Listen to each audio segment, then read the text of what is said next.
देश भर से जो टॉप क्लास आईआईटी इंजीनियर्स हैं वो सब हमारे संपर्क में हैं। तो हम एविडेंस देंगे और सुप्रीम कोर्ट में बाकायदा सुप्रीम कोर्ट में डेमोन्स्ट्रेशन करके दिखाएंगे। मैं आपको बताऊंगा कौन कौन शामिल है। यही तो मैंने कहा, सबूतों के साथ बताएंगे कि इसमें कौन कौन। विपक्षी पार्टियां क्यों मुहिम नहीं चला रही? ईवीएम और वीवीपैट मशीन, इनकी तकनीक जानते हो, ये कैसे काम करती है जानते हो ना? वीवीपैट लगाया नहीं, पारदर्शिता, वो पारदर्शिता नहीं, वो बेईमानी करने के लिए है। और डिस्प्ले पे जो आता है, हमने बाकायदा जंतर मंतर पर दिखाया कि उसमें क्या घालमेल है कि 95% लोग इस देश में ईवीएम से चुनाव नहीं चाहते, ईवीएम को खत्म करना चाहते हैं, हटाना चाहते हैं, ईवीएम के विरोध में। देखिए, वो सरकार का काम है क्योंकि सरकार बहुत बुरी तरह से डरी हुई है। जिस तरह से ये आंदोलन घर घर तक पहुंच गया, गांव गांव तक पहुंच गया, शहरों तक पहुंच गया, अमीर और गरीब तक पहुंच गया, पढ़े लिखों तक पहुंच गया, उससे सरकार बहुत बुरी तरह से डरी हुई है। मैंने जो बताया है वो सिद्ध करके दिखाया है, बाकायदा पूरी दुनिया को सिद्ध करके दिखा दिया। ये जनता की लड़ाई है। अगर विपक्ष जनता का साथ नहीं देगा, उनका तो पूरा ही तबाह हो जाएगा। नहीं आता है तो ये विपक्ष की, इस देश की जनता के साथ धोखा होगा। षड्यंत्र में कौन कौन शामिल है, जैसे मैंने आपको बताया, 24 तारीख को प्रेस कॉन्फ्रेंस करके हम बाकायदा बताएंगे। और इतना ही नहीं है, आप लोगों को यह भी मैं बता देता हूं कि देश भर से जो टॉप क्लास आईआईटी इंजीनियर्स हैं वो सब हमारे संपर्क में हैं। और बाकायदा उन्होंने कहा है हमसे कि आप सुप्रीम कोर्ट में अगर जरूरत पड़ेगी तो हम एविडेंस देंगे और सुप्रीम कोर्ट में बाकायदा सुप्रीम कोर्ट में डेमोन्स्ट्रेशन करके दिखाएंगे, कोर्ट के सामने करके दिखाएंगे। तो यहाँ तक ये स्थिति है। ये काम सरकार कर रही है, चुनाव आयोग कर रही है। वो तभी तो मैंने कहा आपको इतनी तसल्ली नहीं है। आप बताऊंगा, मैं आपको बताऊंगा कौन कौन शामिल है। यही तो मैंने कहा, 24 तारीख को बाकायदा हम आपको सबूतों के साथ बताएंगे कि इसमें कौन कौन। विपक्षी पार्टियां क्यों मुहिम नहीं चला रही इसको? नहीं, विपक्षी पार्टियां मुहिम चला रही हैं। आप बताइए, विपक्षी पार्टियां अगर मुहिम नहीं चलाती तो इलेक्शन कमीशन को कैसे लिख के देती कि भाई ये जो आप वीवीपैट की पर्चियां हैं इन्हें पब्लिक के जो वोटर है उसके हाथ में दो और उसकी गिनती करो। विपक्षी पार्टियां चला रही हैं। ब्लैक शीशा लगा हुआ है कि वो हट जाए तो कहीं ना कहीं पारदर्शिता आ जाएगी। नहीं, क्यों पारदर्शिता आ जाएगी? मैं तो बहुत सिंपल सी बात कह रहा हूँ, उसमें शीशे काला सफेद इसका कोई मतलब ही नहीं है। मुझे आप बता दो, आप तो पत्रकार हो, मेरे से सवाल पूछ रहे हो, यहाँ सारे के सारे पत्रकारों से पूछता हो, ईवीएम और वीवीपैट मशीन, इनकी तकनीक जानते हो, ये कैसे काम करती है जानते हो? और मैं बार बार पूछता हूँ कि इस देश के सुप्रीम कोर्ट के सभी जजेस, हाई कोर्ट के जजेस, लोअर कोर्ट के जजेस, डिस्ट्रिक्ट कोर्ट के जजेस, एसडीएम, एडीएम, कलेक्टर, तमाम आईएएस ऑफिसर, तमाम जो आईपीएस ऑफिसर, सारे पढ़े लिखे पीएचडी वाले, doctors, engineer, except software engineer, advocate, इनमें से कोई बता सकता है कि ईवीएम की तकनीक क्या है, कैसे काम करती है? क्या इसमें पारदर्शिता है? नहीं बता सकते ना। वीवीपैट लगाया नहीं, पारदर्शिता, वो पारदर्शिता नहीं, वो बेईमानी करने के लिए है। बेईमानी करने के लिए वो लगाई गई, पारदर्शिता नहीं है। तो आपको दिखाई नहीं आपका वोट उसमें? नहीं, मुझे दिखाई नहीं दिया, इसलिए तो मैं कह रहा हूँ, इसलिए तो मैं आंदोलन कर रहा हूँ। तो डिस्प्ले पे नहीं आता? नहीं, बिल्कुल नहीं आता, इसलिए तो मैं बता रहा हूँ। और डिस्प्ले पे जो आता है, हमने बाकायदा जंतर मंतर पर 6 तारीख को दिखाया, आपको प्रदर्शन करके दिखाया कि उसमें क्या घालमेल है। आपने बोला 95% लोग ये बोल रहे हैं कि गड़बड़ी है। ये बिल्कुल इतना बड़ा सच, सर्वे, ये बिल्कुल सच है। जो सर्वे कराया गया बहुत जिम्मेदार मीडियाओं की तरफ से कराया गया है और उनकी रिपोर्ट है, मेरी रिपोर्ट नहीं है, कि 95% लोग इस देश में ईवीएम से चुनाव नहीं चाहते, ईवीएम को खत्म करना चाहते हैं, हटाना चाहते हैं, ईवीएम के विरोध में। तो फिर आप ईवीएम हटाने की बात कर रहे हैं, उसमें संशोधन की कोई बात नहीं करिए। आप करो ना, आप करो संशोधन की बात, मैं तो हटाने की बात कर रहा हूँ। आप करो। नहीं, वीवीपैट आया, आप करो ना, बहुत सीधी सी बात है। कोई भी आया हो, वीवीपैट की गड़बड़ी दिखाई ना आपको, वीवीपैट की गड़बड़ी दिखाई ना आपको, वीवीपैट की गड़बड़ी दिखाई ना आपको। सोशल मीडिया से ये सारी चीजें हटाई जा रही हैं जो ईवीएम के खिलाफ मुहिम चल रही है। देखिए, वो सरकार का काम है क्योंकि सरकार बहुत बुरी तरह से डरी हुई है। जिस तरह से ये आंदोलन घर घर तक पहुंच गया, गांव गांव तक पहुंच गया, शहरों तक पहुंच गया, अमीर और गरीब तक पहुंच गया, पढ़े लिखों तक पहुंच गया, उससे सरकार बहुत बुरी तरह से डरी हुई है।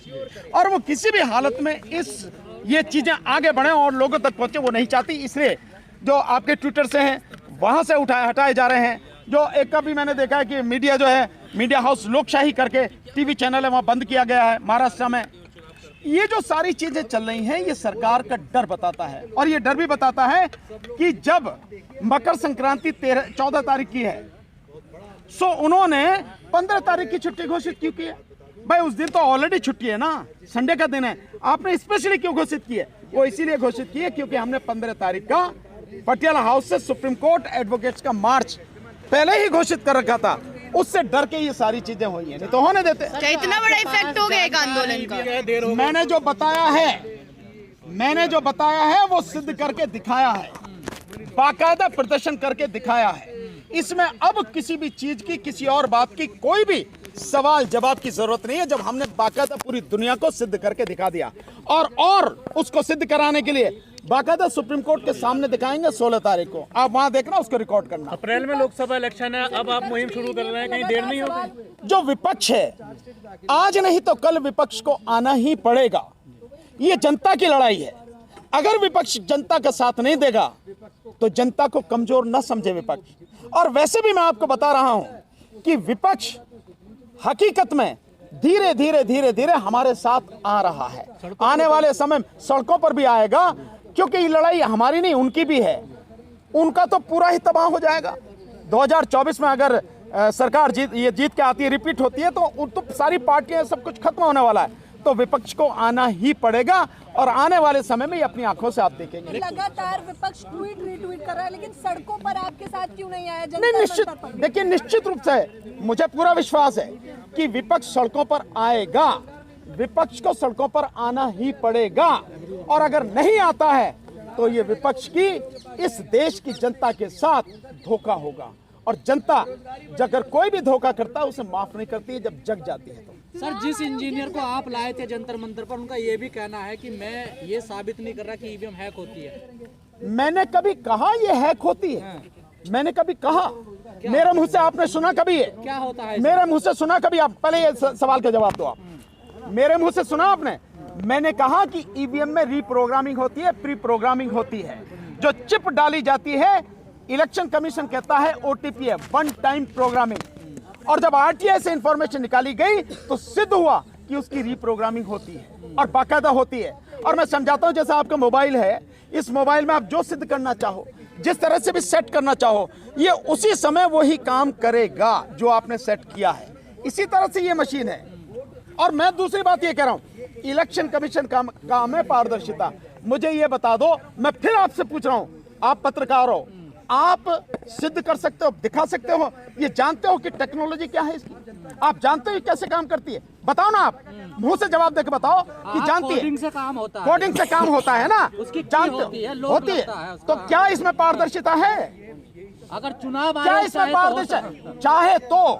चाहे तो मैं उसकी बात नहीं कर रहा, लेकिन अब तक चुनाव आयोग ने जो भी किया है वो चाहे ही नहीं, या कोई भी बात नहीं करी, बाकायदा लोगों को अंधेरे में रखा। और अभी तक, और बता रहा हूं, अभी मैंने आपको बताया, आपको तसल्ली नहीं है। 24 तारीख आने दो, मैं इलेक्शन कमीशन की पूरी कुंडली खोलूंगा उस दिन, और कौन कौन षड्यंत्र में शामिल और कैसे कैसे सारी चीजें वो खोलूंगा। अभी आने दो, तसल्ली दो। सब लोग साथ में आ रहे हैं, सब लोग साथ में आ रहे हैं, आना ही पड़ेगा। कोई बात नहीं, तो उन्हें करने दीजिए। अगर उनको लगता है कि भाई यात्रा से ही उनका जो है सब कुछ कल्याण हो जाएगा, तो उन्हें करने दीजिए, इसमें क्या दिक्कत है? अच्छी बात है। देखिए, हम तो कह रहे हैं, जो भी इसके विरोध में है वो करें, वो बाकायदा इसके विरोध में करें, जहां जहां जिसको भी लगता है अपने बैनर तले करें, लेकिन ईवीएम का विरोध करें। पता है, 95% जनता अगर इसके खिलाफ है तो और जन आंदोलन क्या चाहिए?